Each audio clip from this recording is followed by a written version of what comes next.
Vamos a guardar para reanudar el contrainterrogatorio. Se me ha dicho que en el curso del procedimiento hubo diferentes ofertas para suministrar listas de documentos de diferentes tipos.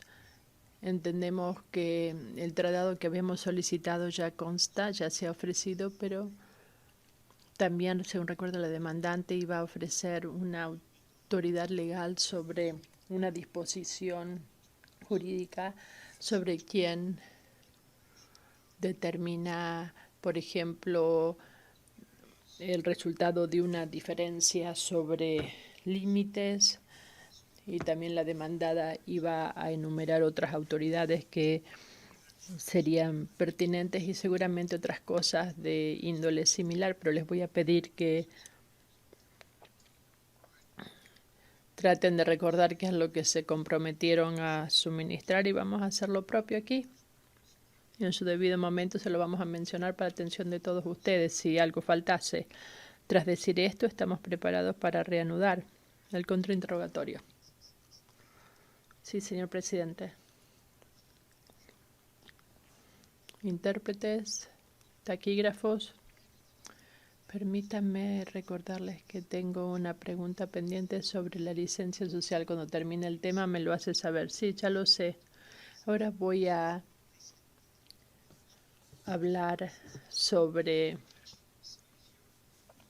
Voy a dejar el tema de la licencia social y la tasa de descuento y voy a pasar a la licencia social y el flujo de cajas. Y si su pregunta tiene que ver con licencia social y tasa de descuento, Garibaldi, bien. Abogado, muy bien. Veamos cómo ustedes han establecido el costo del establecimiento de la licencia social.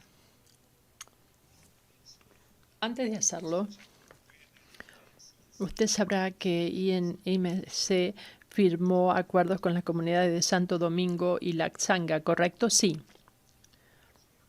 Y el plan de SRK de minería incluía gastos de capital por 1,2 millones y en relación con infraestructura comunitaria y 3 millones también adicionales, ¿de acuerdo? Correcto, sí. Usted sabe que el plan de minería ya incluye el costo de adquirir y mantener la licencia social de Laxanga y Santo Domingo. Sí. Y de hecho, el monto es un tanto más grande de lo que se había solicitado desde Laxanga y Santo Domingo, ¿correcto? Sí, hasta ahora sí. Pero entiendo que lo que mostramos en el cuadro es lo que solicitaron en efectivo, pero también hay algunos aspectos que no son de efectivo que solicitaron. Usted estaba haciendo referencia a un cuadro, veamos ese cuadro. Creo que es el apéndice 5 de su segundo informe.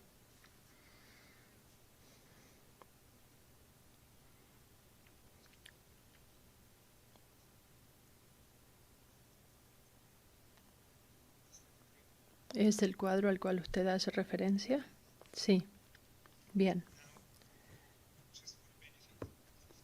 Para beneficio del tribunal, en este cuadro, usted está calculando cuánto costaría la licencia social por año, ¿verdad? Parán, perdón. Sí, es una estimación generalizada. Muy bien, veamos lo que hizo aquí. Si nos fijamos arriba, abogado, discúlpeme, ¿está esto en la carpeta? Porque claramente no está en esta versión aquí. Es una hoja de cálculo en Excel. Bueno, nos vamos a colocar los anteojos y lo vamos a ver. Usted puede, si lo prefiere, trabajar con la figura 13 en la página 33 del segundo informe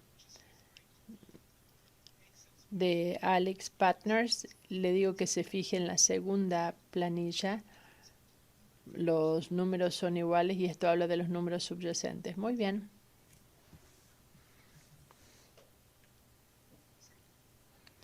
Entonces arriba vemos lo que usted llama acuerdo original de Parán, que son unos 322.000 soles, ¿verdad? Sí, si no le importa, le voy a dar la palabra a mi colega. 324.000, sí.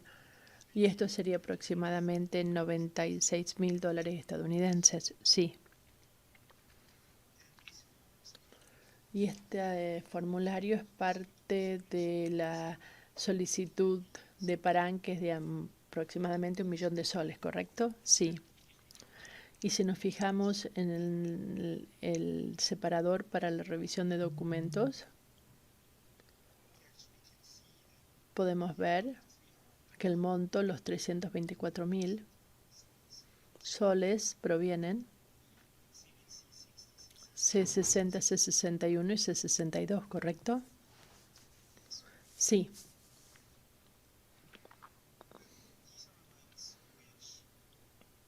Pero estos son montos que Andean, no IMC, aceptó pagar a Parán, ¿correcto? Pandion. No estoy seguro quién era el que pagaba, pero el objeto es programar el costo de una licencia futuro. Los pagos históricos eran simplemente una de las cosas que utilizamos como fundamento. Estos son pagos históricos de 2008 y 2011, ¿correcto? Son acuerdos históricos, no estoy seguro cuándo se pagaron en ese momento, 2008, 2009, 10 y 11. Las concesiones en las que estaba buscando Andean estaban en Parán, ¿verdad? ¿Está haciendo usted referencia al diseño anterior del proyecto? Creo que sí. Parán nunca solicitó estos montos a Lupaca, ¿verdad? Si usted quiere decir que no firmó el acuerdo con Lupaca, no, nunca solicitó los 324.000 soles de Lupaca. Solicitaron un monto diferente de Lupaca, ¿verdad? Realizaron otros pedidos a Lupaca en diferentes momentos, sí. Sí, los que usted ve en el siguiente renglón, y aquí volvemos a resumen.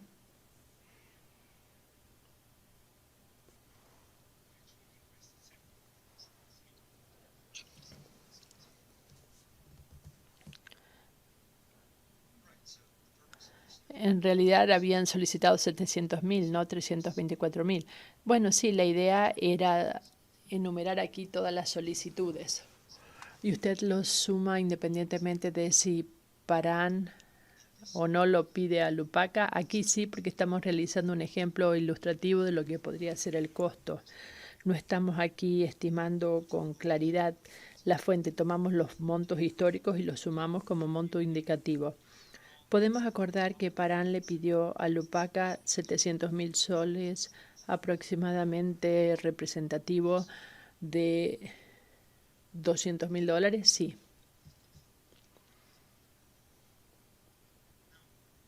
Bien. Si volvemos ahora al resumen, a su situación hipotética 1,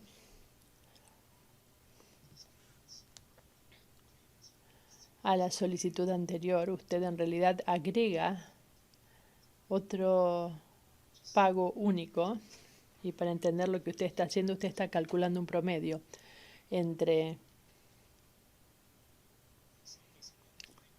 el pago único de la Xanga o el pago a la Xanga de 210 y el cero que se le pagó a Santo Domingo, ¿verdad? Sí. Y el pago de la Xanga, el pago único a la Xanga, hace referencia a la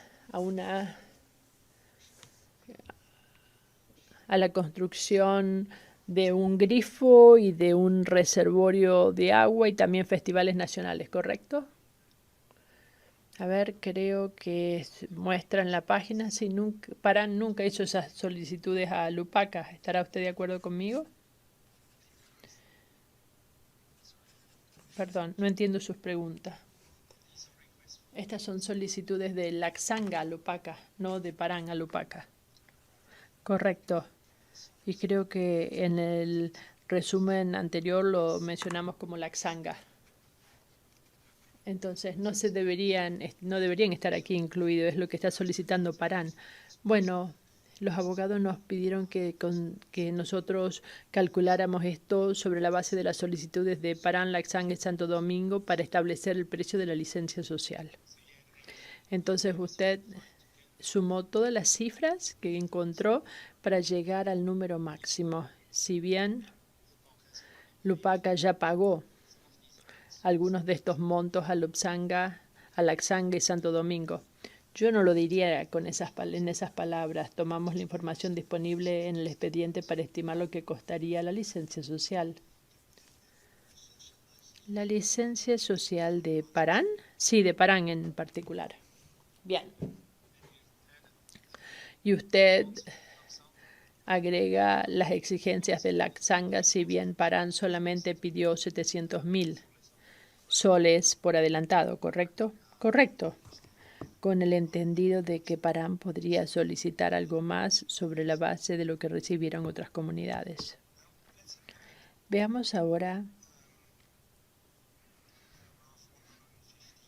en el párrafo 115 de su segundo informe en la página 33. ¿Lo tengo? Allí describe lo que ha estado haciendo y aquí se explica que usted dice que usted reflejó un pago único de $300.000 estadounidenses y luego un pago de otros $300.000 durante 10 años, ¿correcto? Sí. Y esto se basa en los pagos promedio realizados a Laxanga y Santo Domingo, ¿correcto? Y luego usted dice que el costo neto es de aproximadamente $2,4 millones. Sí, de manera independiente, asumiendo 10 años de pago.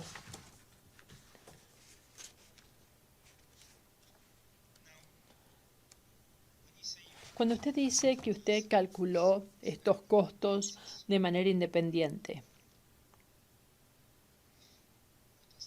¿qué es lo que quiere decir? Si solamente realizamos este ajuste, el impacto neto que estimamos fue de $2,4 millones, sin ningún otro de los ajustes que analizamos en el informe. Pero también ignora el impacto de estos costos en el capital de explotación y la grabación. Creo que todo esto fluye en el modelo como gasto de operaciones. No tiene sentido. Si usted se fija en las cifras, 10 por 300.000, lo descuenta, toma el impuesto, le resta el impuesto del 30%, le va a dar algo inferior a 2,4 millones, ¿verdad? ¿Me lo puede mostrar en un modelo? No, simplemente tengo que decírselo, es decir, Accuracy lo calculó. Tomemos 3 millones. 3,3 millones y restemos el 30% de impuestos, uno termina con 2 millones. ¿Correcto? Hay un impacto sobre el valor presente neto sin descontarlo, ¿correcto? Creo que Isabel tiene algo que decir al respecto. No podemos hacer estos cálculos de esta manera espontáneamente. Aquí es un cálculo que Accuracy ha presentado en la presentación para la audiencia, de manera que tendríamos que revisar ese cálculo. Sin embargo, con mucho gusto le podemos mostrar cómo en nuestro modelo vamos entre, en el modelo hay una opción binaria para decir si están incluidos o no. Y como se expresa por medio de la tasa de descuento y por medio de los impuestos, pero no podemos hablar en tanto detalle sin tener Excel frente a nosotros. Pero convendría conmigo que si estuviera analizando el impacto sobre el valor presente neto, habría que tomar en cuenta el efecto después de los impuestos del coste de licencia social. Y es así que es justamente lo que hicimos en el modelo.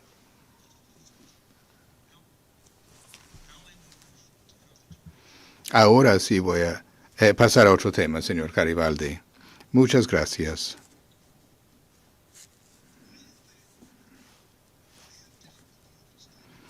Me cuesta entender todo esto por el siguiente motivo. Ustedes dicen que calculan el costo de obtener y mantener la licencia social de la comunidad de Parán sobre la base de lo que han solicitado en el pasado y quizás un promedio de lo que se está pagando a las otras comunidades. Pero hay un factor aquí que falta, y es que las otras comunidades sí les dieron una licencia social, mientras que la comunidad de Parán no hizo lo mismo. De manera que las cantidades que recibieron y las cantidades que pedían, obviamente no era suficiente como para brindar una licencia social. Es un problema. El segundo problema es que hay pruebas que hemos visto en el sentido que, además de estos pagos, la comunidad de Parán quería otras cosas, como por ejemplo el 10% de las utilidades de la mina, como la suspensión de las operaciones de la mina,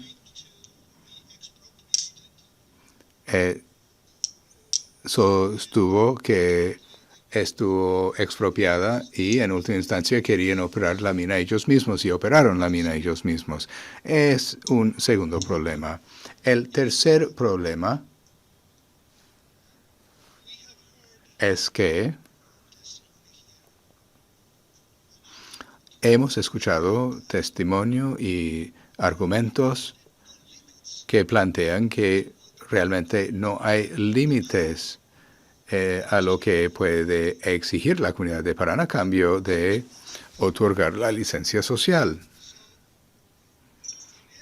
Así que, en esencia, aquí uno está intentando calcular algo que podría ser un número infinito, o sea, un número suficientemente alto que la empresa entra en quiebra o abandona la mina. Entonces, como eso no tiene límites y como la comunidad de Parán no tiene ninguna obligación de otorgar la licencia social a cambio de nada, a ellos les corresponde plantear las exigencias que quieran y seguir avanzando exigencias para así mantener la licencia social. Así que yo no sé cómo se puede calcular. ¿Ya? Sí. Sí. Respecto al primer punto. Es apenas un estimado sobre la base del supuesto que la comunidad de Parán pediría algo parecido a lo que las otras comunidades habían solicitado. Usted tiene toda la razón. No hay ninguna garantía que eso les habría satisfecho. Simplemente estamos corriendo los números por si acaso el tribunal cree que eso tiene sentido. Disculpe, no es cuestión de garantía. Sabemos que no ocurrió.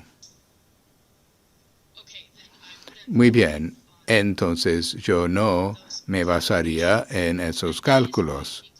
Y es por eso que nosotros decimos que el riesgo de licencia social es una falla fundamental al inicio, ya que existía la posibilidad de que no la consiguieran. Pero ¿no es cierto que es imposible de cuantificar?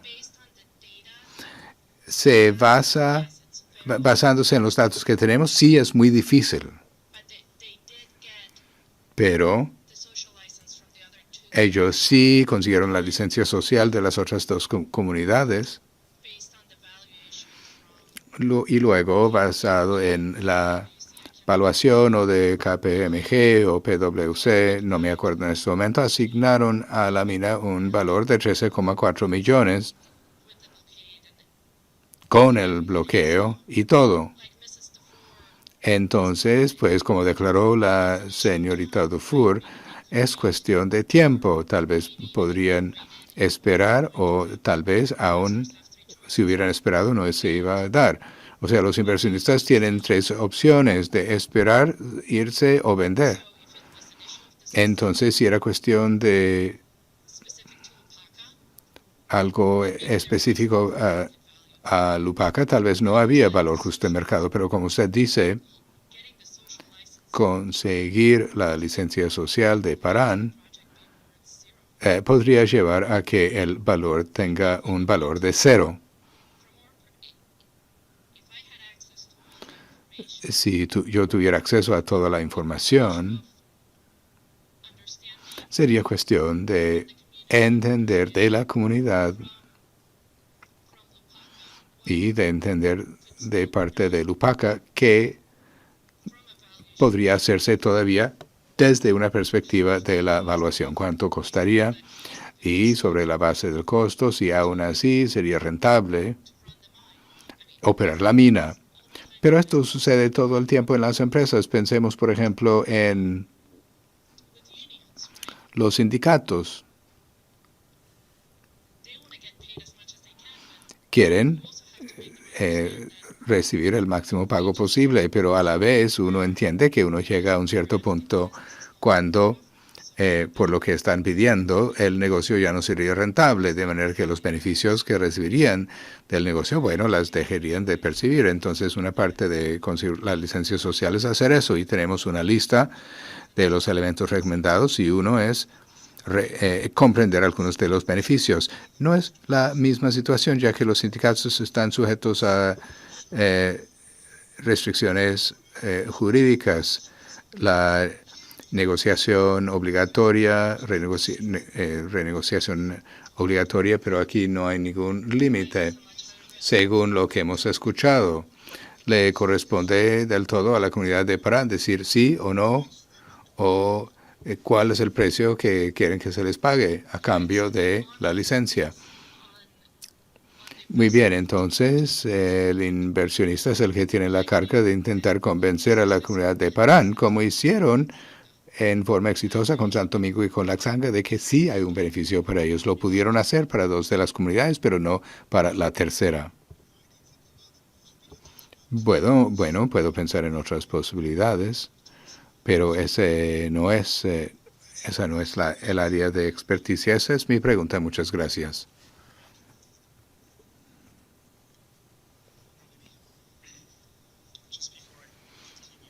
Antes de continuar, doctora Kunzman, respecto a lo que usted acaba de decir en este momento, bueno, intentemos modelar esto como economista. Lo que usted acaba de decir sería racional que la comunidad que solicite la licencia social que pida tanto como las utilidades generadas por la entidad que tiene la mina prospectiva, pues sería el punto de quiebre donde ya no valdría la pena para la entidad minera seguir adelante con el proyecto, ¿correcto? Las utilidades no, ya que los inversionistas tienen una tasa de retorno que exigen. Entonces había que tomar en cuenta una tasa de retorno, pero no de utilidades. Pero hasta ese momento una comunidad racional, en caso de que, si lo que usted está diciendo es cierto, podría llevar para sí mismo la totalidad de las utilidades. Pues si usted tiene razón en lo que dice, podrían exigir una cantidad hasta el punto en el que no haría ninguna diferencia para el inversor o para la empresa, o continuar o abandonar el proyecto. Aún así, ganarían la tasa de retorno que se exija. Es cierto que las comunidades tienen ese poder y por eso las empresas a menudo emplean a personas de esas comunidades, les dan capacitación. También hay arreglos para compartir en las utilidades en el Perú, de manera que hay que convencer a la comunidad que hay beneficios adicionales que van más allá de los pagos en efectivo. Pero ¿por qué se irían con unos programas comunitarios y aulas si pudieran tener el 41% del BPN, que en este caso LUPAC habría generado con el proyecto? Yo no puedo evaluar lo que una comunidad, a qué una comunidad podrá asignar más valor. Algunos podrán asignar más a la capacitación que al dinero en efectivo. No sé, porque no conozco esta comunidad. Pero si usted tiene razón, podrían solicitar hasta 41 millones y estarían dentro de su derecho pedir hasta 41 millones de dólares y serían tontos si no pidieran 41 millones para este proyecto, ¿correcto? No, porque las otras comunidades no hicieron eso. Ellos vieron otros beneficios además del dinero en efectivo. Porque en realidad el concepto de la licencia social no le permite solicitar cantidades sin límite, ¿correcto? El concepto de licencia social se trata de la aceptación de la comunidad. Uno logra esa aceptación por varios medios. Como he dicho, algunos están dando empleo o capacitación o la educación o vías. Hay muchas formas, no es simplemente o necesariamente un pago en efectivo y también compartir en los beneficios del proyecto al emitir participaciones para sus trabajadores como hacen. Pero si la comunidad tuviera un derecho sin límites a exigir la licencia social, serían tontos y irracionales si no solicitan 41 millones, ¿correcto? Como he dicho, yo no puedo evaluar esto, pues yo no conozco esta comunidad, no sé qué es lo que es importante para ellos. Y si pudieran solicitar hasta 41 millones para el proyecto, eso representaría una expropiación completa del proyecto, ¿correcto? Primero, la cifra de 41 millones. ¿Usted está diciendo que esa es la evaluación? No, no pedirían 41 millones porque no cubriría la tasa de retorno. Pero bueno, yo no sé, usted utilizó una palabra jurídica respecto al que no puedo opinar. Cambiemos de tema. El impacto en los costos de una demora en la fecha de inicio de la producción. Veamos el párrafo 70 de su segundo informe. Aquí dice que las aprobaciones que hacen falta, y creo que es una referencia a aprobaciones regulatorias, habría impedido a la demandante de explotar el proyecto hasta julio del 2020, ¿correcto? Sí. Ahora, no voy a hablar con usted cuál es la fecha correcta de inicio de la producción, ya que usted no es perito ni técnico ni regulatorio. Intentemos llegar a un acuerdo respecto del impacto de una demora en la fecha de inicio en el valor del proyecto. Y si continúo su informe y paso al párrafo 87, usted llega a la conclusión que revisar la fecha de inicio de la producción de noviembre de 2018 a julio de 2020 reduciría los daños en 8,7 millones. ¿Es cierto? Sí, es lo que decimos. Entonces calculan una reducción de 8,7 millones para una demora de 20 meses. ¿Correcto? Sí, es correcto. Yo sé que es un estimado muy aproximado, pero sería justo decir que la reducción de daños por mes es de aproximadamente $435,000 en promedio. Sí. Entonces, supongamos por un momento que el tribunal llegara a la conclusión de que ni la fecha de inicio de la demandante en noviembre de 2018, ni la fecha de inicio de la demandada de julio del 2020 es realista. En un escenario adecuado contrafáctico, pues la fecha de inicio sería una fecha intermedia. Ahora, podemos ayudar al tribunal a llegar a una aproximación de los daños si hubiera una reducción en lo reclamado por la demandante por 435,000 por mes en el escenario de 590 toneladas por día. Si fuera el único ajuste que estuvieran realizando, el problema es el descuento. La reducción, mientras más se acerca al inicio de la producción, más es la reducción. Sería una aproximación, sería el único, si eso fuera el único ajuste. Si hubiera otro ajuste, podrían estar siendo sobrecompensados o subcompensados. Muy bien, y si les damos una cifra aproximada para el escenario de 355 toneladas por día, yo sugiero que pasemos al párrafo 153 de su segundo informe. Sí, ahí vemos una reducción en el valor presente neto de 6,1 millones para los 20 meses, sí. Y eso sería aproximadamente $300,000 por mes. Sí, las mismas cuestiones, y sí.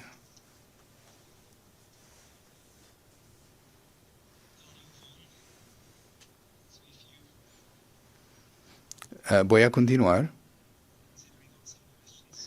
a otro tema, si quieren hacer alguna pregunta sobre esta. Muy bien, pasemos a su segundo informe en el párrafo 92.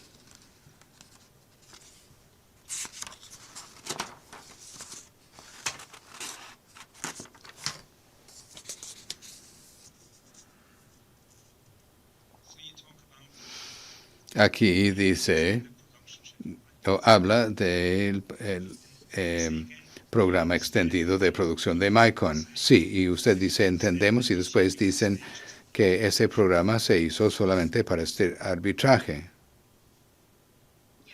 Sí.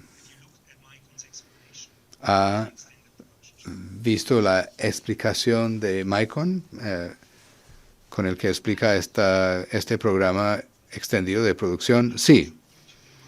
Ahora le quiero llevar al informe de Micon en la página 36. Es el separador 9.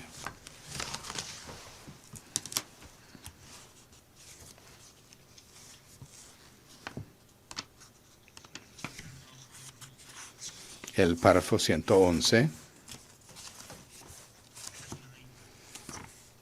Separador 9.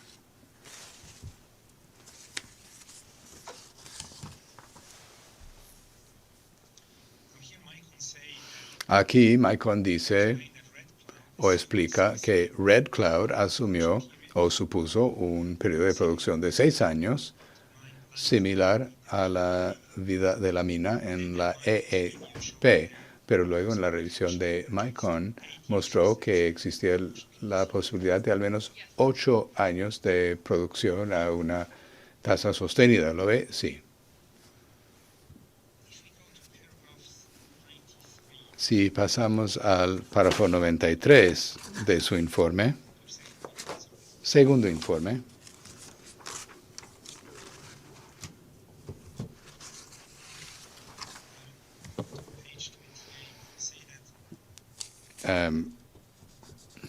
ahí dice que el programa de producción de Red Cloud se hizo en el momento en que Lupac estaba contemplando la adquisición de la planta de Mayay. Sí.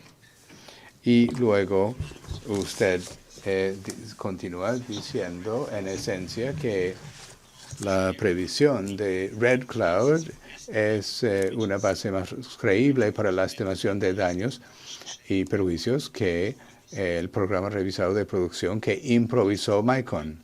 Sí. Ahora, no me corresponde a mí darle una lección en el inglés, pero la palabra improvisada no sería más indicado para una persona que está abogando de parte de una de las partes que para un perito independiente. Podía haber utilizado otra palabra. Sí, o sea, se entusiasmó demasiado después de refutar tantos casos. No, viéndolo otra vez, no, no es cierto. Pero coincide conmigo que el modelo de Red Cloud se basó en la EEP de Red Cloud, ¿correcto? Sí. Y conviene conmigo que la EEP de Red Cloud midió 2,5 millones de toneladas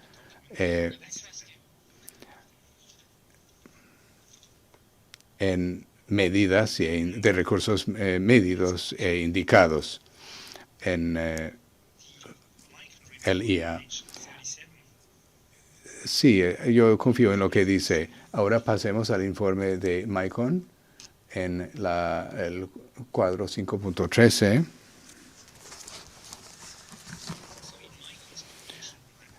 En el plan de producción de 10 años de Micron solo incluye 1,8 mil toneladas para ser extraídas, ¿correcto? Sí.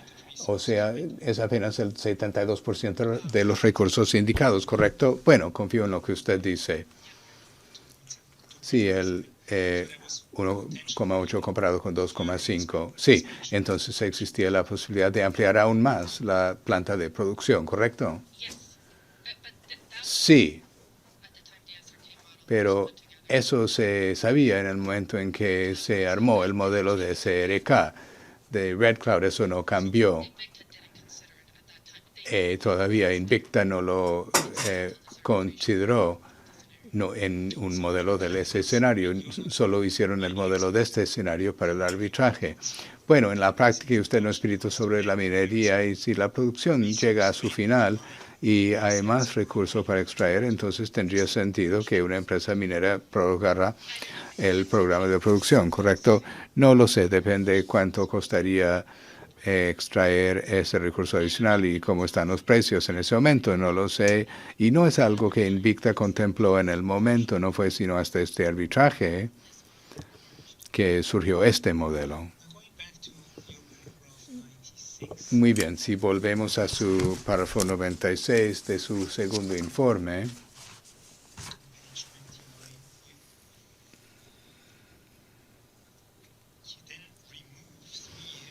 usted no quitó 3 años de producción sobre esa base, es decir, la base de que cuando se hizo el modelo de Red Cloud no se contemplaba 10 años y luego eliminó costos adicionales de capital y de cierre para la extensión de 3 años, sí. Y luego llega un estimado de daños 10 millones menos que los de Accuracy, ¿correcto? Sí. Pero al hacerlo, usted mantiene igual lo demás y solo toma en cuenta la producción y los gastos de los últimos 3 años, ¿correcto? Sí, es correcto.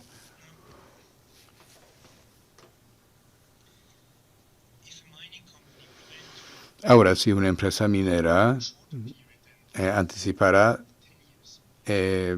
extraer el mineral durante menos que los 10 años, se presume que uno enfocaría en el mejor material y a extraer el mejor material de cada bloque. ¿Coincide conmigo en este sentido?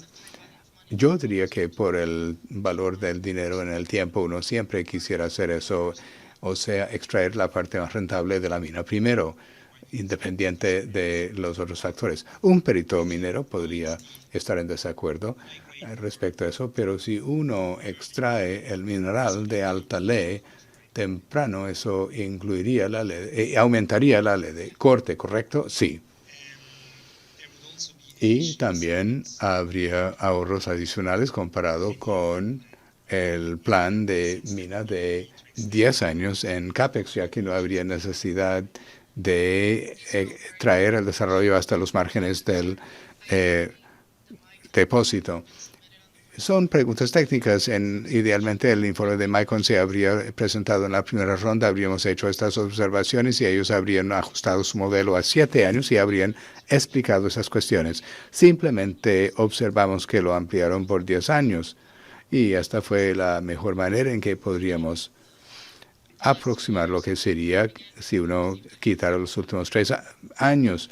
Pero de nuevo, ya que lo recibimos en la segunda ronda, no sabemos de Micron cuál es la respuesta. Pero podría estar de acuerdo que cortar solamente los últimos 3 años no es la manera indicada de calcular el valor presente neto de un proyecto de más corta duración. No lo sé, yo no tengo la experiencia técnica para poder responder a esa pregunta.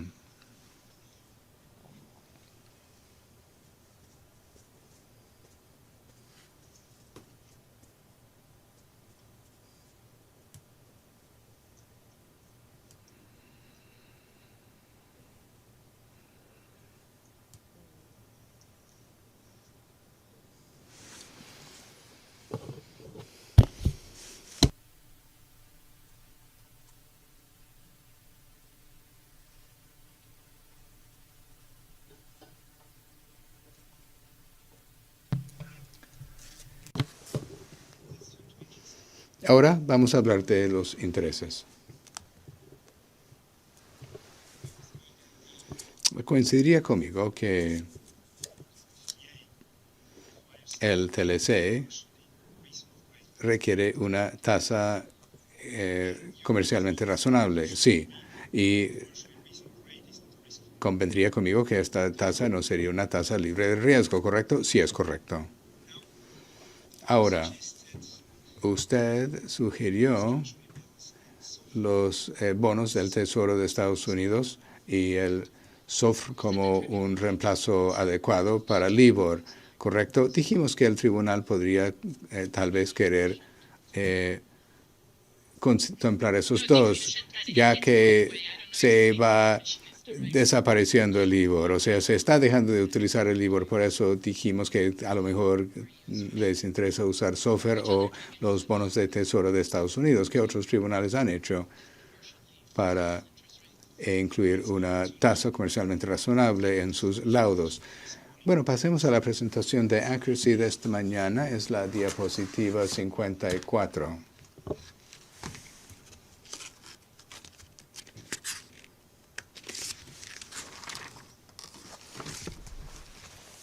I think it's in a tab, I'm sorry.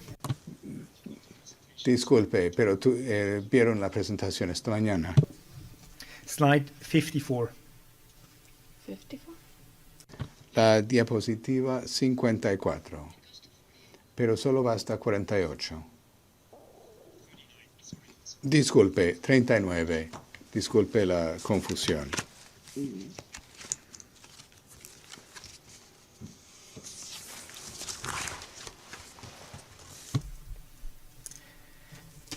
Now we see here a comparison. Vemos aquí una comparación entre LIBOR, SOFR y las letras del Tesoro de Estados Unidos de un año. Sí, vemos los avances de estos tres elementos hasta julio de 2022, agosto de 2021, julio de 2022. Sí, LIBOR y las letras del Tesoro de Estados Unidos avanzan más o menos en forma paralela. Las letras del Tesoro siempre están por debajo de la LIBOR, ¿verdad? Sí.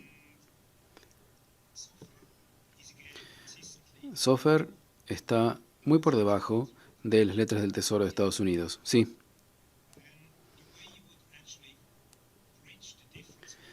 Para cerrar esta diferencia entre SOFR, LIBOR y las letras del Tesoro de Estados Unidos, bueno, eso se hace mediante la aplicación de un margen. Sí, suponiendo que el tribunal entienda que el LIBOR o el LIBOR más 2 es el patrón oro para laudar intereses. se puede considerar las letras del Tesoro o SOFR en vez de la LIBOR. Entonces, las letras del Tesoro y SOFR se basan en operaciones reales, mientras que la LIBOR no. Se basa en estimaciones de los brokers. Entonces, para llevar las letras del Tesoro o SOFR al nivel del LIBOR, entonces tendríamos que agregar un margen, ¿verdad? Correcto.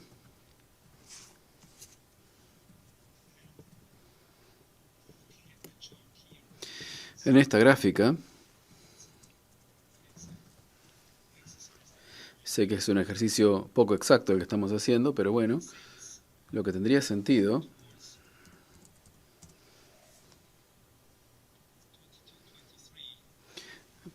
llegamos a los años 2022 y 2023, ajustar las letras del Tesoro en un 1% para llegar a una LIBOR y a una SOFR con un ajuste del 1% en febrero de 2023, pero antes, en enero de 2022, tendría que ser un poquito más, un 1 a 2%. Depende del periodo. Pero ahora 1 a 2% le parece más o menos correcto, ¿verdad? Bueno, 2% me parece alto. Entonces 1%.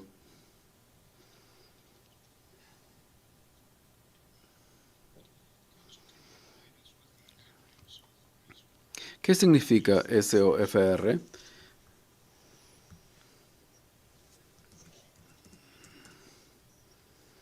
Es la tasa de interés promedio para préstamos garantizados emitidos en dólares.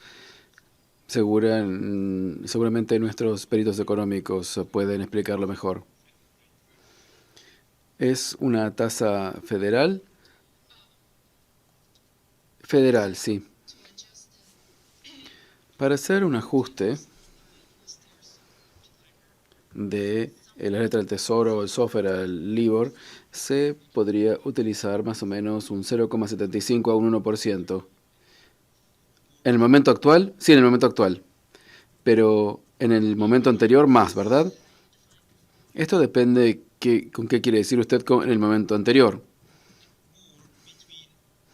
Bueno, entre mayo de 2022 y noviembre de 2022. Ahí sería más.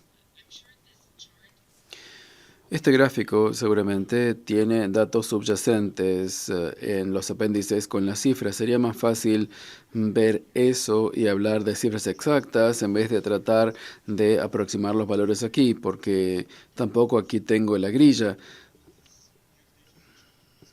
Nuestra tarea es difícil, señora Kunzman. Entonces le respondo por no lo sé.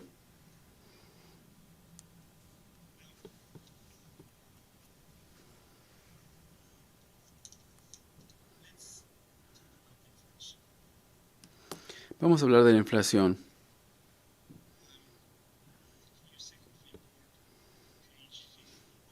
Vamos al segundo informe, página 51, 183 es el párrafo. Usted dice que la letra del Tesoro, la SOFR y el LIBOR son variables, son tasas de interés determinadas por el mercado que responden a fluctuaciones en el entorno macroeconómico e inflacionario. Sí. Creo que escuchamos una pregunta similar del señor Bombasaro esta mañana. Vamos a la tabla A61, página 87 del segundo informe de Accuracy.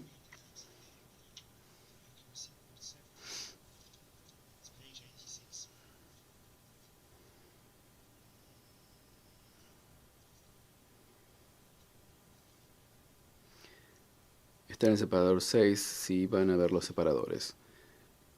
Tabla 6.1.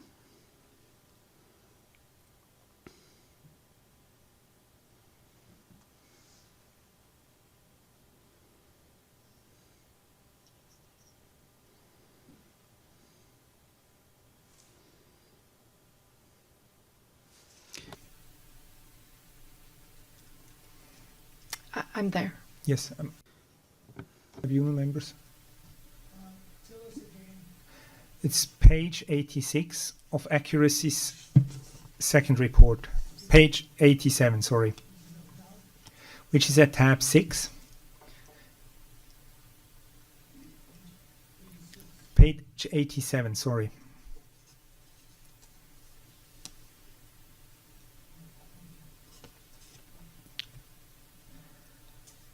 Now, if we look at that, Examinemos esta tabla.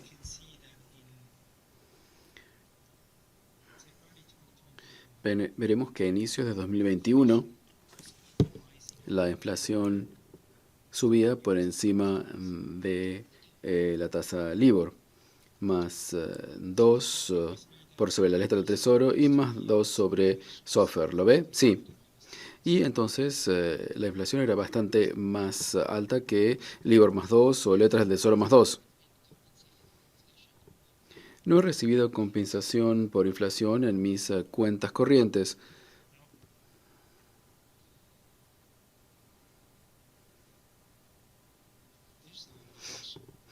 No hay obligación que tiene el banco de compensarla a usted. Correcto. Pero hay una obligación en virtud del tratado para realizar compensaciones. Usted no es perito jurídico. Yo estoy opinando solamente respecto de las tasas comercialmente razonables. Si compensar por inflación sería considerado como una tasa comercialmente razonable. Bien.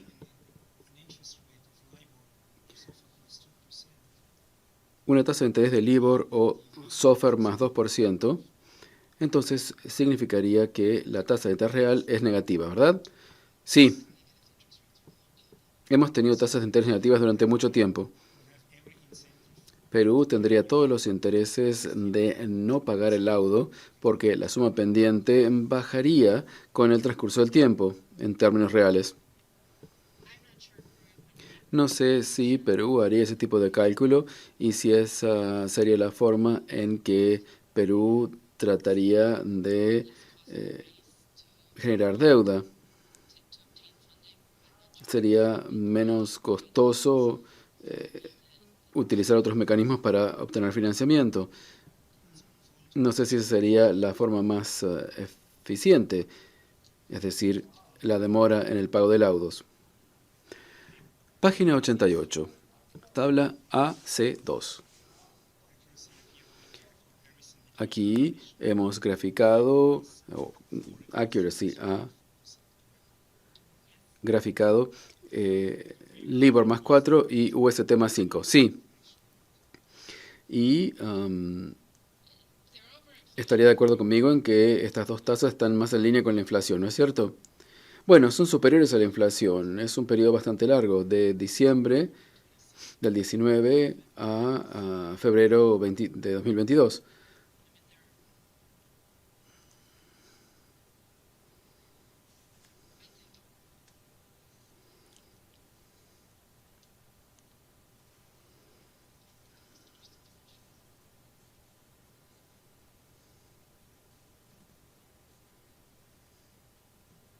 Creo que no entendí bien la pregunta. Son superiores a... Bueno, usted dice que están en línea, pero no para este periodo. Yo diría que más 3 sería lo más correcto. LIBOR más 3 y UST más 4. Bueno, pero esta tasa nominal, la tasa real de interés, sería muy baja y a veces negativa, ¿verdad? ¿Qué tasa real? La diferencia entre los intereses y la inflación. Las tasas de interés reales han sido negativas desde hace mucho tiempo.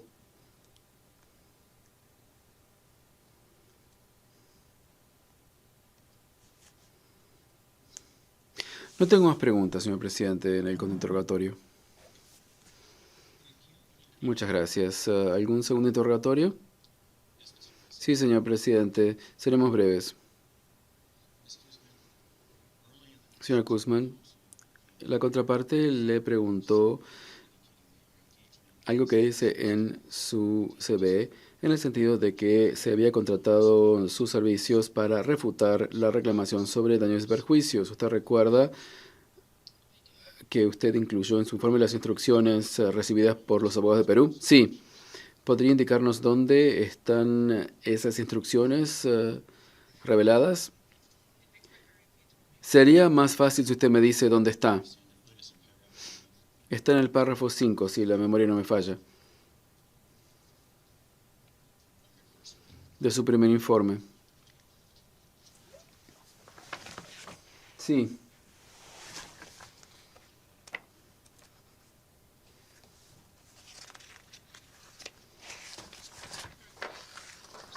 Párrafo 5 de mi primer informe. Perdón, está en el párrafo 4, señora Kuzman. Ah, ok. Sí. Aquí se indican las instrucciones específicas que se me impartieron.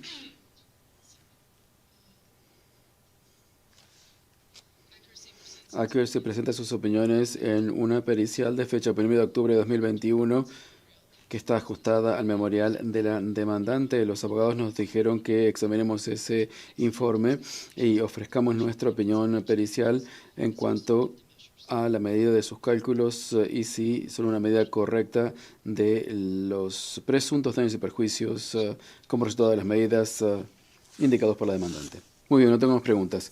¿Preguntas de mis colegas coárbitros? En cuanto a las disputas según tratados y arbitrajes de inversión, aparte de otro caso, para otro demandado, Perú ha sido el único que la ha contratado a esos efectos. No, he tenido también a Panamá en un caso. Yo le dije aparte de Panamá. Cuando yo no era la perito declarante, yo fui miembro junior en arbitrajes de varios otros países. Hay una diferencia en ser contratado como abogado y como perito. Perdón, no le entendí bien la pregunta, me parece. Una cosa es ser parte de un grupo de abogados y otra cosa es ser un perito independiente cuando uno no tiene obligaciones con su equipo, sino con el tribunal. Sí, por supuesto, mi obligación es totalmente para con el tribunal. Brevemente, comenta respecto del párrafo 8 del primer informe de Accuracy, en donde se hace referencia a puntos de referencia y otros indicadores respecto del valor en el informe.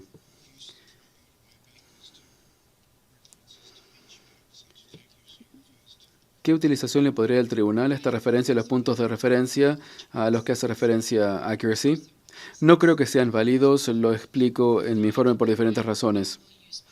¿Usted no utiliza puntos de referencia? Sí uso puntos de referencia, pero los puntos de referencia que usaron ellos no son los correctos en este caso. Cuando yo estoy haciendo típicamente una evaluación, implemento 3 enfoques evaluatorios, DCF, operaciones de mercado y múltiplos de empresas que cotizan en forma pública. Pero algunas veces no se pueden encontrar buenos comparables para el proyecto que uno está evaluando. Entonces también yo lo que hago es ver transacciones anteriores o evaluaciones internas que se han hecho fuera del marco de la disputa. En cuanto a los puntos de referencia, ¿podríamos decir que hay una referencia cruzada o hay algún otro punto de referencia?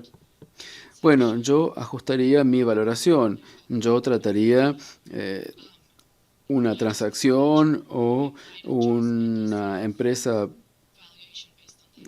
que cotiza en bolsa, no como un punto de referencia, y lo que haría es ajustar mi evaluación de CF sobre la base de eso. Bueno, parece haber una distinción entre punto de referencia para ajustar la evaluación y confirmación de la referencia cruzada. Sí. Entonces, para entenderla, usted hace primero, referencia al primero y al uso de puntos de referencia. Correcto. Pero eso no es un punto de referencia, dice el árbitro. Tiene que ver con dice la perito, tiene que ver con la evaluación. La posición básica, entonces, es que no son de existencia alguna. No son de existencia alguna, eso es lo que yo digo.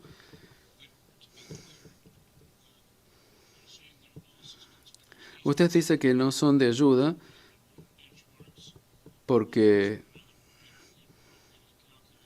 estos puntos de referencia no son calculados en forma correcta y por lo tanto son comparaciones inadecuadas. Sí, correcto.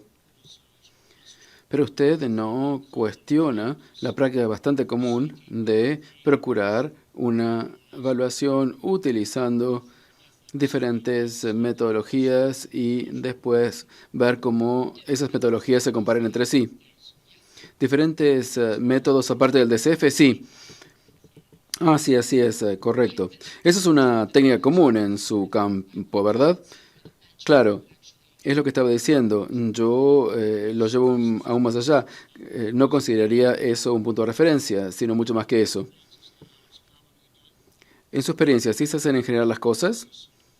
¿O este es un reflejo de cómo usted lo hace? Bueno, depende de lo que se valora.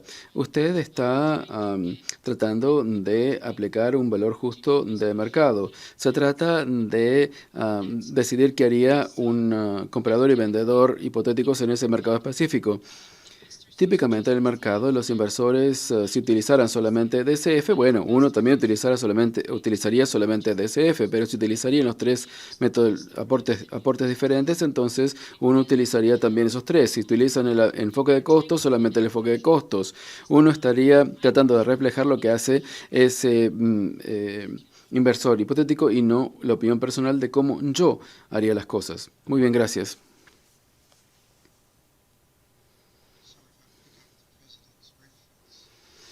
En cuanto a la referencia del presidente, si uno está tratando de realizar una referencia respecto al valor de mercado, básicamente sobre la base de lo que tendría un comprador que está bien informado y y un vendedor que están demasiado bien informados y no están demasiado ansiosos, entonces eso sería el test que se aplica, ¿verdad? Sí, por supuesto, y que conocen también el mercado.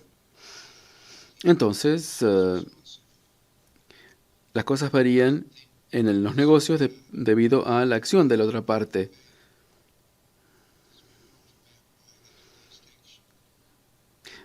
Básicamente, uno no tiene que tener en cuenta el valor de mercado que ha sido planteado por esa acción presunta. Veo que usted frunce el ceño. A ver. Si uno supone que el negocio ya no puede ser puesto en el mercado porque la acción adoptada le quita todo el valor, no hay negocio para ese negocio, entonces debe uno desestimar ese aspecto para buscar el valor de mercado o busca otro método de evaluación, ¿no?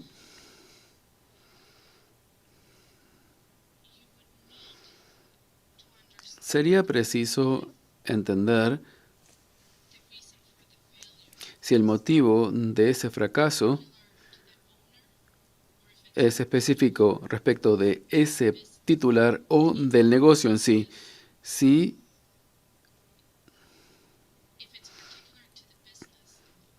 es algo específico respecto del negocio, en vez de evaluarlo como una empresa en marcha, uno lo valoraría como una empresa en liquidación ordenada o común. Pero esto todavía representaría el valor justo, pero sobre la base de una premisa diferente. Bueno, para suponer que debido a las acciones de la demandada el negocio carece de todo valor, entonces habría que buscar el valor para la cuantificación de los daños y perjuicios, ¿no? Bueno, habría que quitar las medidas que presuntamente generan un incumplimiento del tratado. Habría que quitar esas medidas del cálculo evaluatorio.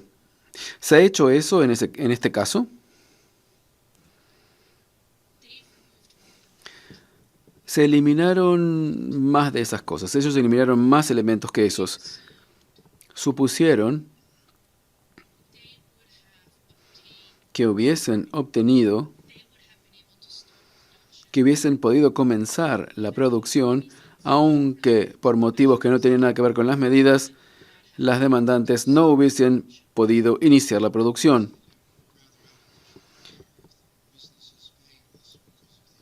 Pero eso realmente me parece que es una investigación artificial respecto de la falta de valor del negocio por las acciones de la demandada, porque básicamente no tiene ningún valor, carece de todo valor el negocio, ¿verdad?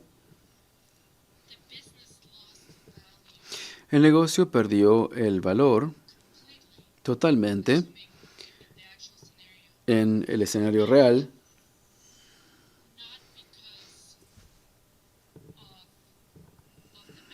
no debido a las medidas, sino debido a que las demandantes perdieron sus acciones. Si el tribunal determina que la demandante, mediante la pérdida de sus acciones, que eso no es atribuible a la demandada, entonces el negocio todavía tendría valor.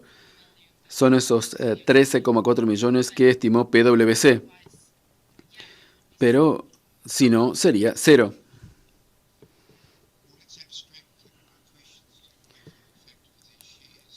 Vamos a dejar de lado el tema de las acciones en cuanto a si tienen valor o no tienen valor. Si suponemos que la reclamación a ser compensada surge totalmente de actos de la parte en contra de la cual se incoaron esas reclamaciones, entonces sería un poco artificial buscar el valor de mercado de un negocio que ha sido quitado de todo valor por actos objeto de la reclamación. Depende del momento en que se realizaron esos actos. El negocio podría haber carecido de todo valor antes de esos actos. Supongamos que el negocio ha sido expropiado. No estoy diciendo nada respecto a las circunstancias aquí. Pensemos que el negocio se pierde todo. No se puede decir que es totalmente artificial aplicar el test de valor de mercado en cuanto a un comprador y un vendedor dispuestos. Cuando el negocio no vale nada, eso en realidad no sería procedente, ¿verdad? Bueno, creo yo que estamos hablando de una empresa que quizás podamos encontrar otras empresas que no han sido expropiadas. Bueno, posiblemente podría ser útil utilizar estos puntos de referencia. Uno no puede estimar el valor de alguna otra forma, entonces va a los costos irrecuperables, ¿no? El problema con los costos irrecuperables, algunos de esos costos irrecuperables son demasiado antiguos. Uno puede invertir en una empresa y el valor podría ser menor que el de los costos irrecuperables al final. Pero el supuesto es que al final el valor es cero debido a los actos de la parte contra la que se reclama. Usted tendría los costos irrecuperables todavía. Si uno comenzó con algo y las acciones de la contraparte indican desaparecimiento total del valor, el costo irrecuperable sería básicamente un punto de referencia razonable. Los costos irrecuperables serían un punto de referencia razonable, pero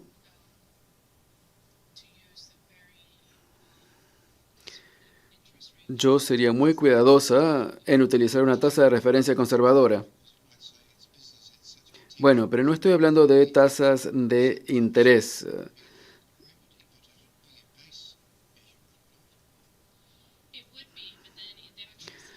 En el escenario real, uno tendría que ver si hay valor en los activos. Yo le estaba pidiendo que supusiese que no hay valor alguno. Ah, muy bien, sí, sí, sí, los costos irrecuperables. Gracias, esto me ayuda mucho. Tengo varias preguntas que son más teóricas o conceptuales. En este caso, básicamente tenemos tres reclamos: expropiación, incumplimiento del estándar de trato justo y equitativo y de protección y seguridad plenas.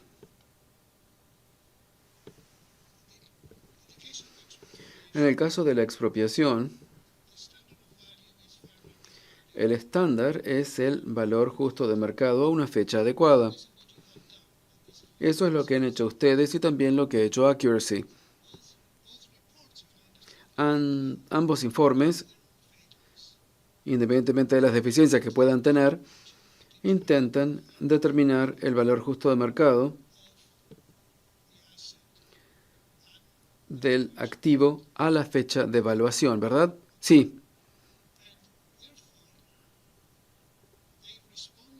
En consecuencia, responden a la pregunta: ¿cuál es la valoración en el caso de la expropiación?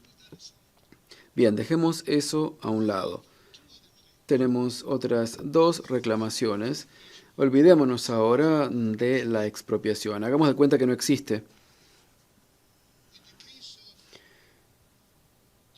En el caso de las reclamaciones por otros motivos distintos de la expropiación, el tratado no dispone ninguna medida de compensación en particular. Si mal no recuerdo, la forma normal en los que los tribunales tratan este tema es aplicar el criterio de la fábrica Chorso, que todos conocemos.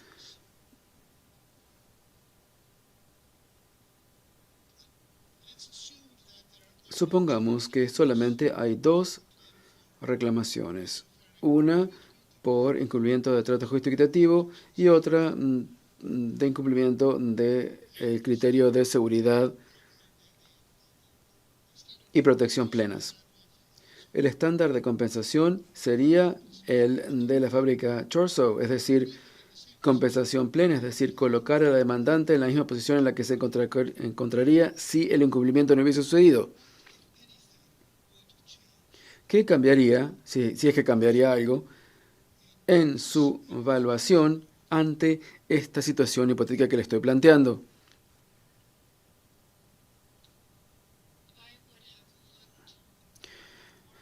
Hubiese yo examinado en más detalle la tasa de descuento y la hubiese comparado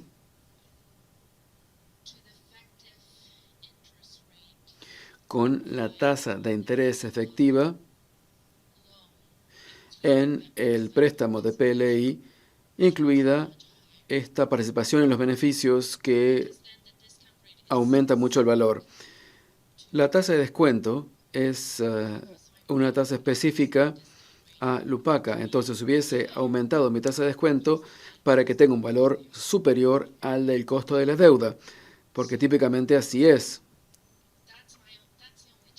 Ese es el único cambio en verdad, es decir, una tasa de descuento más alta. Muy bien.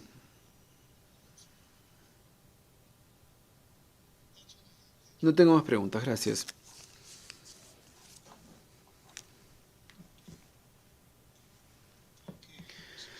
Muy bien.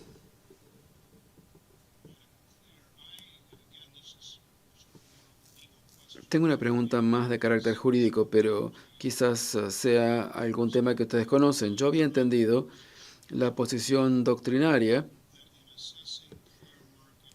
en el sentido de que al evaluar el valor justo de mercado, uno trata de eliminar en lo mayor posible los efectos de ese valor relativos a la conducta prescrita del Estado. Entendí yo que esa era la doctrina más básica. ¿Lo entendí bien? Sí, así es. Pero la pregunta del señor Garibaldi, según la entendí, era que no habría que aplicar el valor justo de mercado, sino que tendría que aplicar el principio de Chorso. Sí, entendí. Yo estaba hablando de una pregunta similar que se había formulado. Gracias. Sí. All right. Any Muy bien. ¿Alguna pregunta adicional de cualquiera de las partes? Muy bien. Dado que no hay ninguna pregunta, agradecemos a los peritos por su asistencia. Y pueden ahora retirarse. Gracias. Gracias por su ayuda.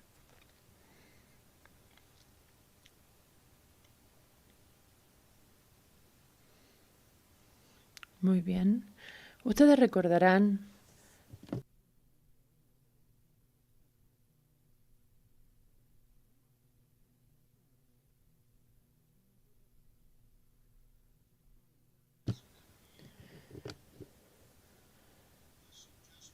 se acaba de sugerir que tal vez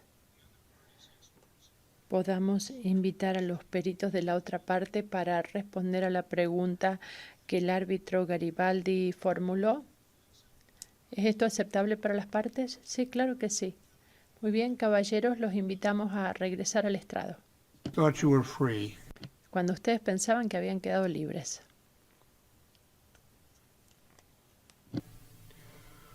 All right, you can continue to be under your Y ustedes siguen así comprometidos como expertos a decir la verdad y toda la verdad. Y bueno, le voy a dar la palabra al señor Garibaldi. Sigo tratando de darle un título más alto del que tiene. Le vivo diciendo embajador. Muy bien, caballeros. Ustedes escucharon mi pregunta. ¿Debiera reformularla? Sí, creo que nos ayudaría.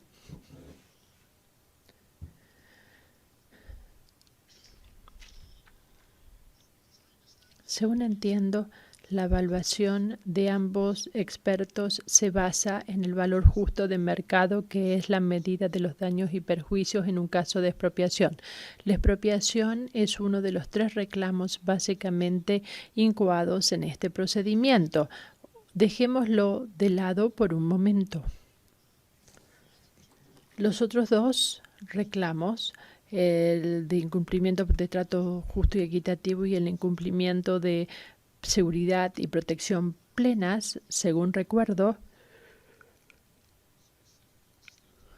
no han sido especificados en cuanto a daños en el tratado, es decir, no hay una medida de compensación. El procedimiento estándar en ambos casos es que los tribunales apliquen el derecho consuetudinario internacional, que está reflejado en el caso de la fábrica en Chorzow, de la Corte Internacional de Justicia, y el criterio es la medida de compensación, es compensación plena, es decir, que coloca a la demandante en una situación satisfactoria en la cual se encontraría si no hubiese ocurrido el incumplimiento. Asumamos ahora que esta es la medida de compensación para un reclamo por incumplimiento del trato justo y equitativo o por incumplimiento de la protección y seguridad plenas. Mi pregunta entonces es, ¿en qué medida, si es que se aplica su cálculo de daños, debiera modificarse para reflejar estos 2 reclamos, según se diferencia del reclamo de expropiación? Gracias. En mi perspectiva estaríamos en gran medida con lo dicho por Alex Partners. Usted está pasando de una transacción de un comprador y vendedor hipotéticos a la evaluación específica para la demandante. Entonces, tal vez sería una buena idea realizar ciertos ajustes por la tasa de descuento, pero nosotros no realizamos el modelo completo. Sí realizamos el modelo completo del préstamo de PLI, asumiendo que es un inversionista hipotético. Bueno, tiene que explicar un poquito más por qué, no por qué, sino en qué sentido ustedes dicen que tienen que cambiar la tasa de descuento. Nosotros construimos el costo del capital sobre la base de un inversionista promedio en el sector del energético, el sector minero, perdón, en el Perú, con los ajustes que sopesan así el proyecto y la prima previa a la producción, y en ese caso podría haber así factores específicos para que la demandante diferenciara con los participantes de mercado promedio. Pero usted que dice, pero se necesitan ajustes adicionales, ¿podría ser más alto o más bajo? El motivo es que ahora estamos en una transacción con una parte específica.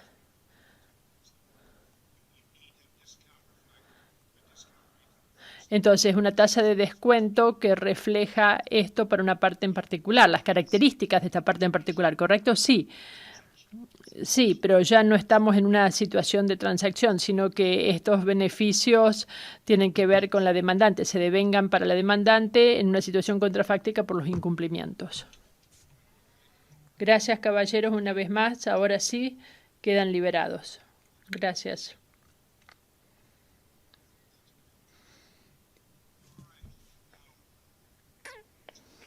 Esto fue útil, como mencioné al comienzo del día. El tribunal se reunirá más tarde hoy, posiblemente, pero seguro mañana, para hablar sobre diferentes temas, entre ellos las pautas que nos gustaría darles en lo que hace a los escritos posaudiencia. Y los invito a que nos den sus ideas esta tarde sobre lo que ustedes consideran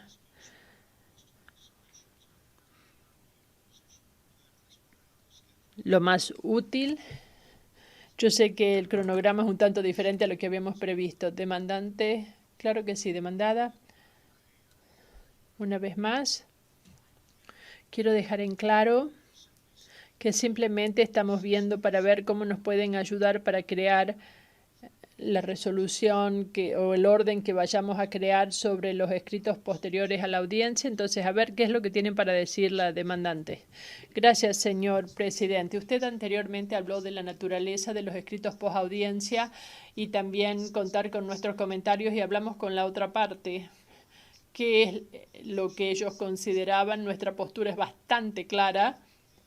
A la luz de los escritos realmente extensos que hemos presentado, queremos ser tan útiles al tribunal como sea posible, con lo cual deseamos limitar nuestros escritos posteriores a la audiencia a simplemente responder a las preguntas que serán formuladas por el tribunal. Nosotros entendemos que los colegas de la otra parte desean tener una oportunidad para realizar presentaciones adicionales más allá del alcance de las preguntas.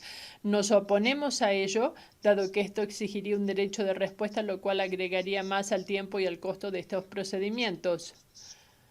De hecho, nos oponemos fuertemente a ello, seriamente.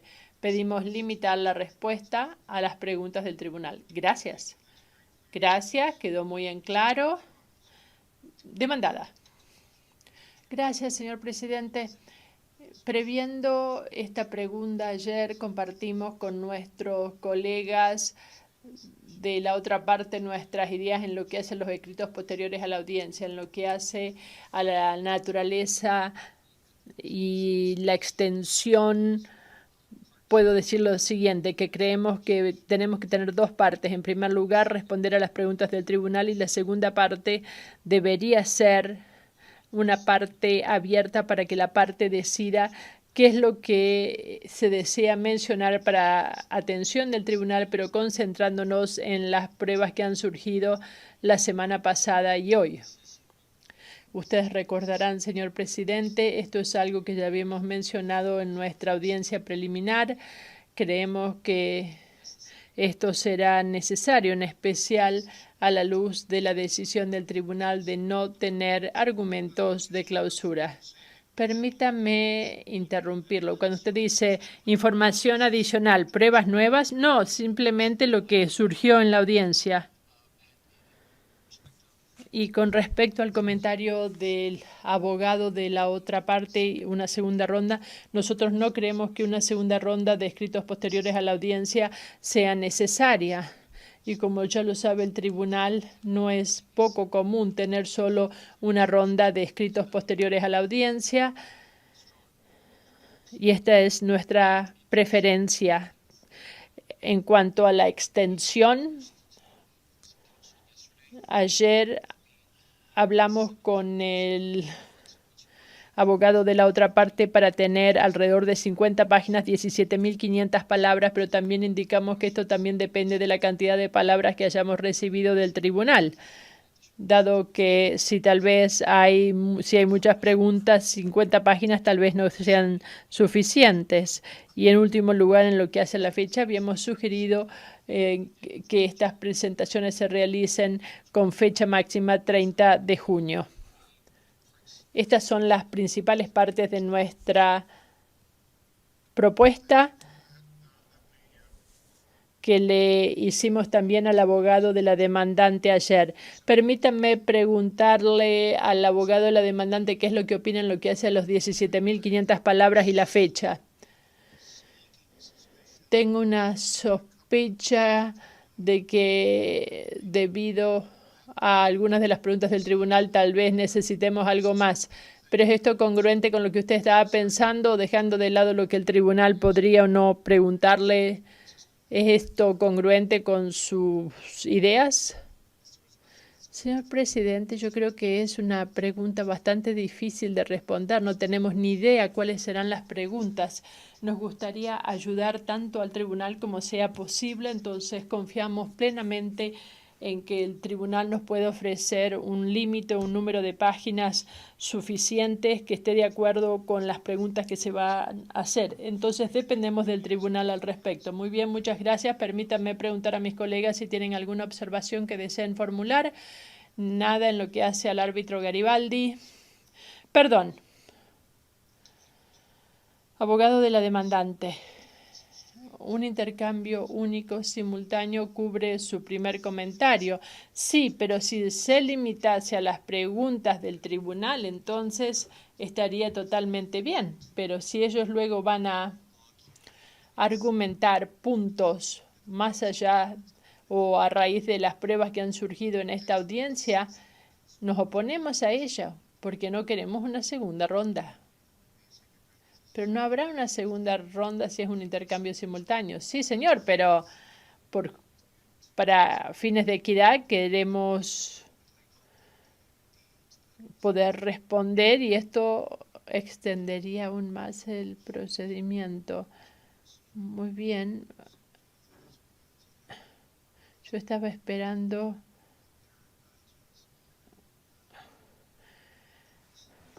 que se dirigiesen al tribunal en no más de 17.000 palabras, sería tipo de letra número 12 y con márgenes estrechos y tienen que allí establecer su caso. ¿Qué piensan? Bueno, es bastante difícil porque no sabemos cuáles van a ser las preguntas. No, estoy hablando más allá de las preguntas. Más allá de las preguntas, entonces estamos hablando de 50 páginas, además de cómo podemos responder a lo que están mencionando la otra parte. No, este es su caso. Este es su caso. Punto final.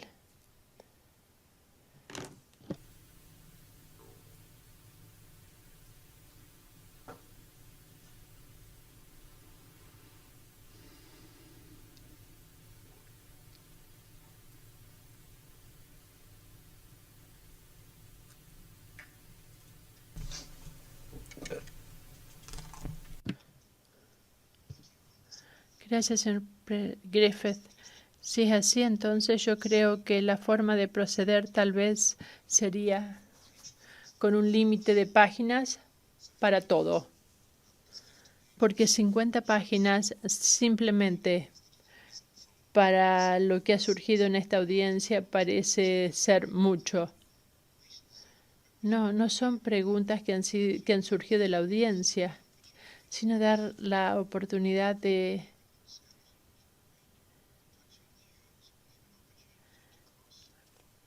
contrainterrogar. O sea, en la audiencia se contrainterroga, se presentan pruebas. Yo le quiero preguntar si podrían ahora presentar un resumen del caso, presentar el caso para ayudar al tribunal. Si las partes desean hacer eso, entonces estoy volviendo a lo que dije anteriormente. Si el tribunal permitirá que se haga eso, entonces sí estaríamos de acuerdo con la otra parte en lo que sí tendríamos un límite de 17.500 palabras en total.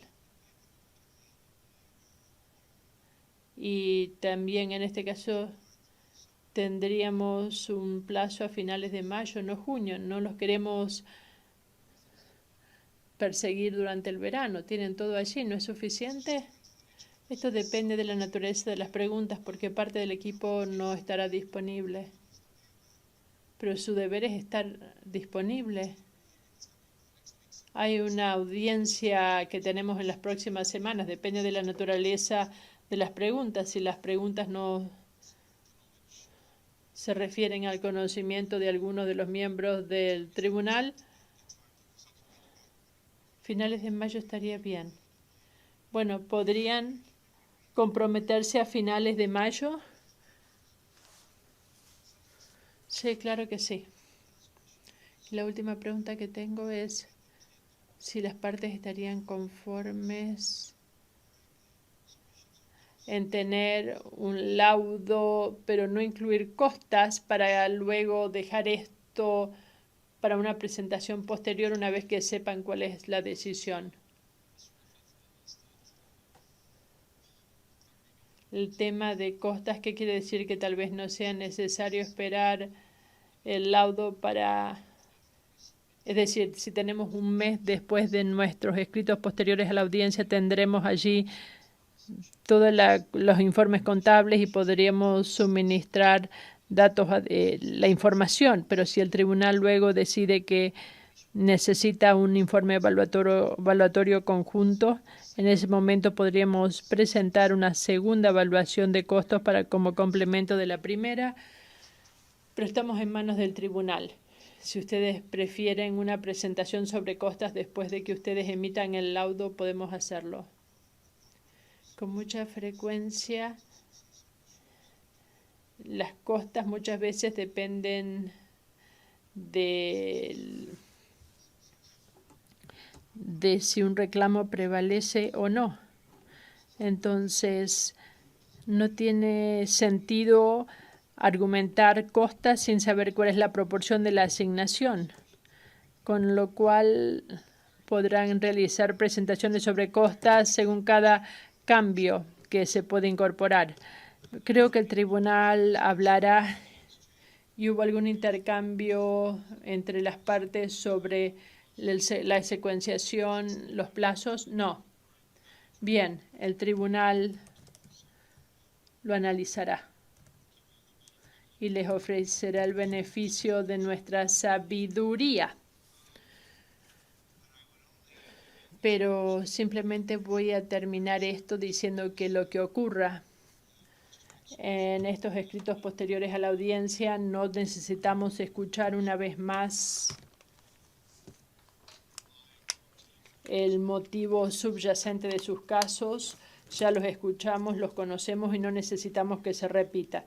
Permítanme preguntar si hay algún comentario final.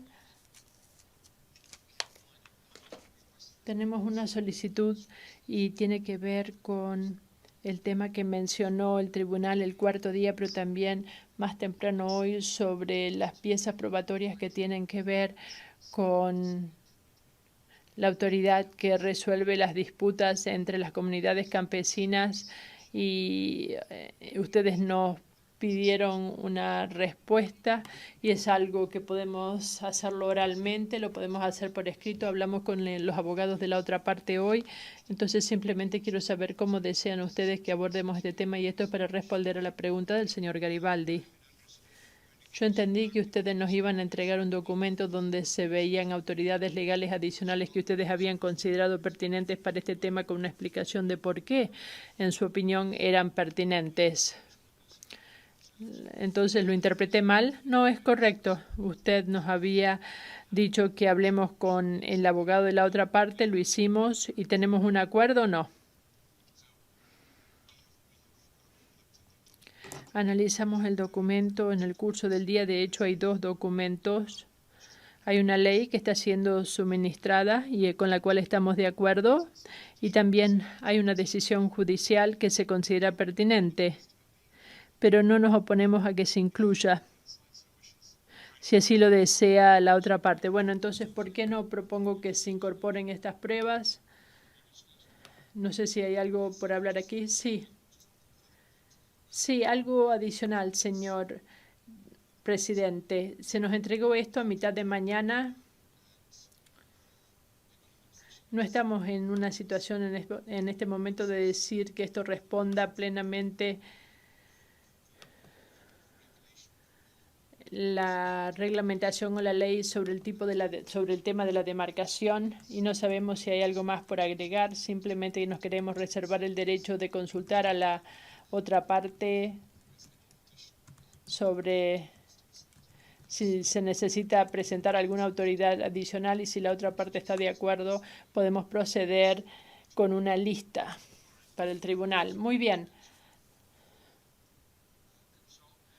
Entonces, van a consultar y van a proceder según estas pautas. ¿Le parece bien? Si me permiten decir algo, para recordarles que me interesan las autoridades en Perú que trabajan en el tema de decisiones judiciales, mediación en torno a diferencias por límites territoriales entre comunidades campesinas.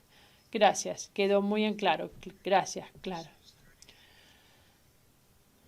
¿Algo más que necesitemos hacer en este momento? Un comentario adicional. Esta mañana la demandada presentó una traducción adicional R-127, o más bien se trató de una corrección a la traducción. Nosotros vimos brevemente y no estamos de acuerdo con algunos de los cambios que se han realizado y nos preguntamos cómo proceder. Lo podemos hacer de diferentes maneras, podemos suministrar nuestra propia traducción, podemos hablar sobre la desavenencia con la resolver las diferencias que puedan tener y si no logran llegar a un acuerdo, ¿cuáles son las opciones? No quiero que el tribunal queme mucho tiempo, ni ustedes quemen tiempo tratando de tomar una decisión sobre una traducción. Entonces, si llegamos a ese punto, tal vez le vamos a preguntar si no se pueden poner de acuerdo, cuál es la versión de ustedes y cuál es la versión de la otra parte, y el tribunal las analizará y decidirá, y aquí remitiéndonos a la experiencia del árbitro Garibaldi. ¿Es esto aceptable? Sí. Muy bien. ¿Algún otro tema pendiente? De no haber ninguno, simplemente me compete agradecer a todos por una audiencia excelente. Creo que ha sido muy instructiva para todos nosotros. Es interesante y de muchas maneras algo complicado y difícil. Ustedes no nos han dado una tarea fácil, es un caso difícil, pero valoramos la información brindada. Les agradecemos, les deseamos a aquellos que estén viajando un buen regreso a sus hogares o donde sea su próximo destino. Con esto, agradecimiento para todos y también algún comentario final. A la 1, a las 2, se acaba de cerrar la audiencia.